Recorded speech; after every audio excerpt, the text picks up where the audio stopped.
Hello again, everybody. Welcome back to the Big Cat Sanctuary once more, where we're going live again on a Friday for you.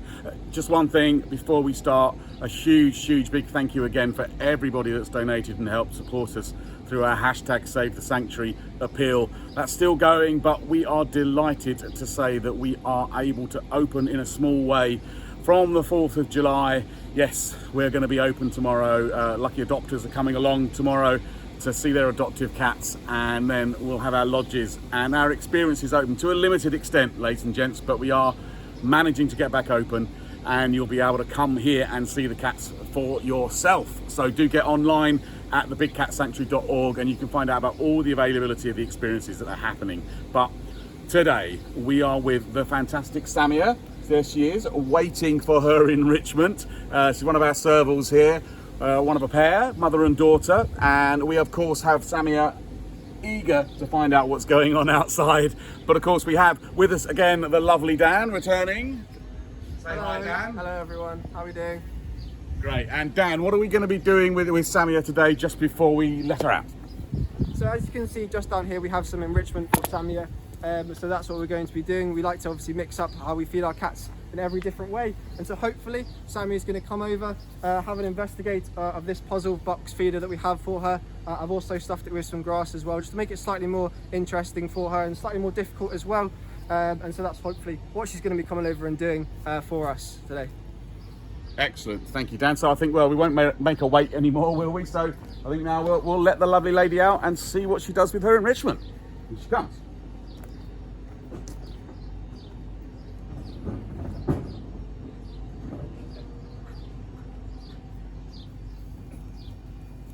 There she goes. Excellent sense of smell there straight away. Straight away found that. So Dan, again, I mean, we've said this quite a few times. You can see her poking in, trying to dig out that food. She's got that first bit, but this whole point about enrichment, perhaps, you know, some of the guys are new to us on our live. Perhaps explain a little bit about why we do this and how it helps with the cat. It's the best way we can to replicate how they're going to be the best way we can to replicate how they're going to be feeding out in the wild. And so having this sort of enrichment, as you can see, she's poking her arms straight down into the holy box feeder that we have for her. So in the wild, what they're going to be doing is they're going to be coming across mice and rat holes, and so these individuals are going to be hiding down there, and so the best way that these are going to be hunting is to reach their arms down and pull the mice and rats out from down beneath. And so it's again replicating the best way as we can how they will be feeding in the wild. That's great, good to see. Keeping them active, replicating exactly what will be happening out in nature. So, and also I think some of the guys will be asking, what are we feeding her today here? So today she's got quail, so nice little delicacy for our servals here. And so we do feed a lot of different things for our small cats. So quail is one of their favourites, but then we also have rats, mice, chicks, pigeon as well. And so yeah, a large variety of food that we can give them to mix up their diet, because obviously in the wild they're going to have lots of different prey items, so important to keep them nice and enriched from that as well. Lovely bit of quail, eating better than some people I know. Fantastic, Dan. And Dan, we're just to explain to the guys at home, so obviously we can see that you're in with Samia at the moment and checking that she's getting her food and feeding her.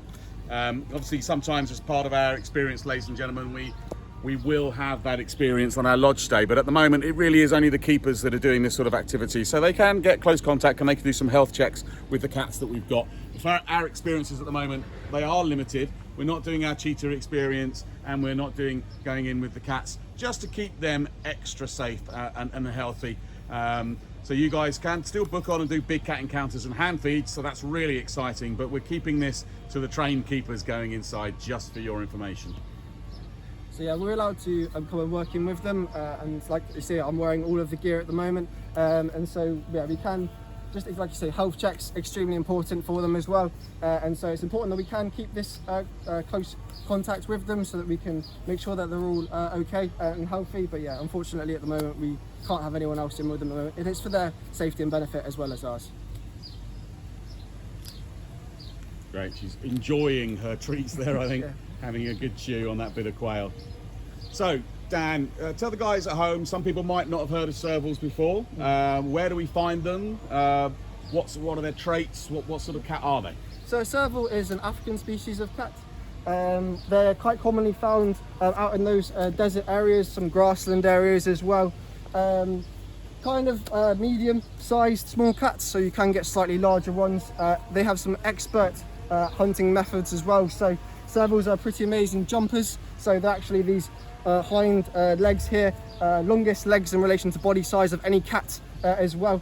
And so they can be jumping 6-7 feet into the air to catch low-flying birds, amongst other things. So again, we mentioned that they'll feed on the rodents. That's how they use their long arms to get into the rodent burrows. But also what they'll be doing is they'll be feeding and plucking birds out of the sky.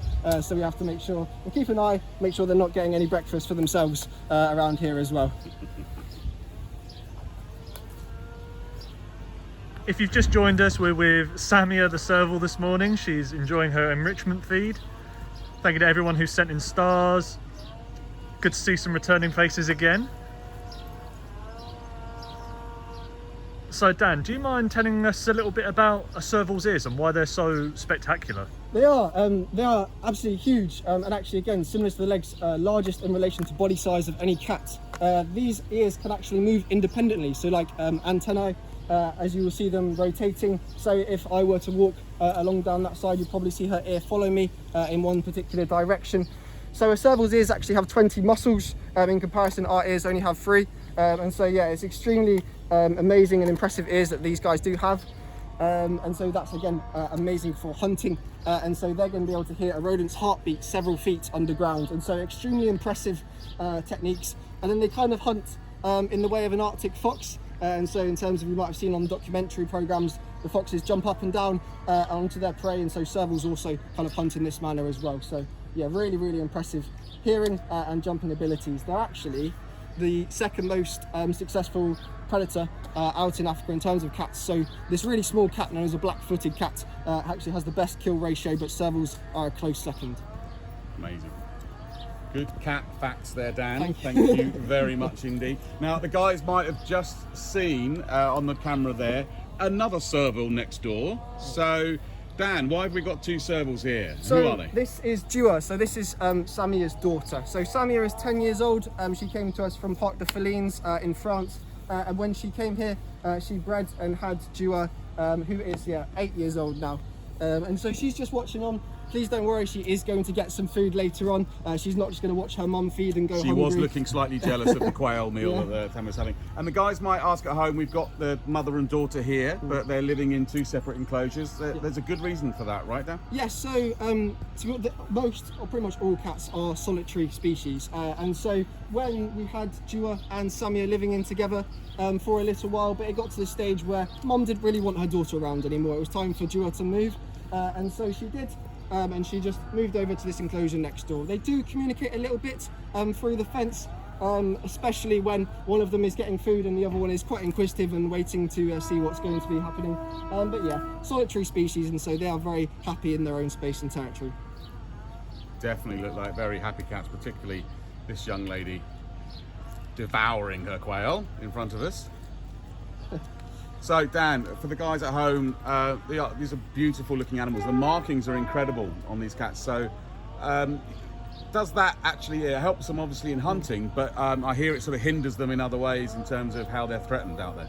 So yes, they have a pretty amazing coat, and it is something unfortunately that is kind of sought after in some trades, obviously the main one being the fur trade. And so to the untrained eye, a serval may look like a cheetah coat or a leopard coat. Unfortunately, it's going to take a lot of servals to create a coat that would be able to be used by someone, and so that is one thing that is definitely hindering them through that way. And so yeah, it is really important to be conserving them and making sure that they aren't being hunted for this reason out in the wild. Although currently at the moment I am happy to say that they are classed as a least concerned species, which is down the other end of the International Union for the Conservation of Nature's kind of spectrum. But it is as important to be mentioning that there could be problems for these cats in the future if nothing was conserving or no conservation was to be done for them. Yeah, that's right. I think we've said this before about other cats, is it's a hell of a lot easier to keep them to the left side and keep them of least concern than it is to drag them all the way back from being near extinct in the wild. So yeah, very worth putting in the effort and raising the awareness of this amazing cat. Yeah, no, definitely. So let's go into the history maybe of servals. I mean, you know, where are they found, and how are they interacting with humans out there, and what's their connection with, you know, some of the cats that the people might have at home? So servals are a lot more closely related to the domestic animals that you do have at home than a lot of the other obviously big cat species in terms of the cat family tree, and also in terms of their relationship with us.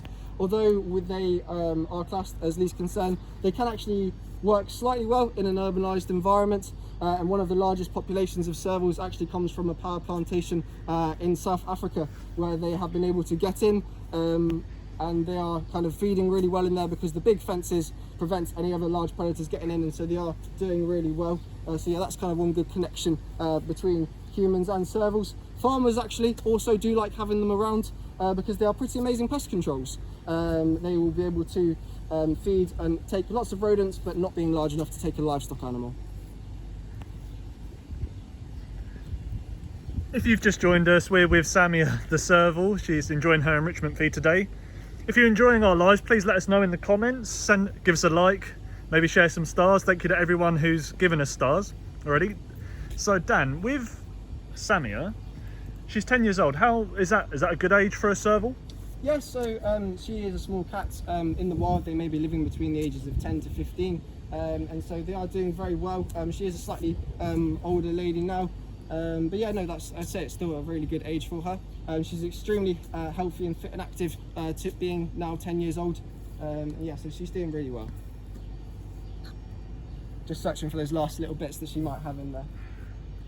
Just trying to check you haven't left any on the floor or around, and make sure she's got everything that she needs out of today. Let's just have a little look at this little lady. You can get a nice little close up there. And she does a bit of searching. How often does Samia get fed on a daily basis, Dan? So it will be twice, and so she'll get one enrichment feed, and then she will also get either a scatter feed or a hand feed as well. Sorry, a tongue feed, don't hand feed a serval. And yeah, so she will be getting twice. We mix up when we will be giving them this feed as well, to make sure that they can't predict when it's going to be coming, and to keep them nice and active as well. Just come and check, see if there's any more that's around. Dua, as you can see, is also just sat above a piece of enrichment that she had earlier on today as well. So with the Hessian bags, we can fill them with lots of different nice smells or toys or anything like that. Keep them nice and interactive. Because in the wild, they're going to be coming across a lot of different things and different smells, especially. Just gone, pop back inside. Great to see, she's gone back in. Sammy is just having a quick look. Maybe a little post-dinner drink of water. Just wandering around, making sure there's nothing else in here that she can grab hold of. Okay, it's lovely to see. Thank you, Dan, That's okay. for that amazing information. Thank you, Samia, for letting us share your quail with you. We hope you enjoyed that, ladies and gentlemen. And as again, we can say thank you so much for everyone's support. Stay tuned, become a member if you want to learn about our priority events. We know we're very sorry we had to postpone our open days. We hope we'll see you all again for our open days next year if you can make it.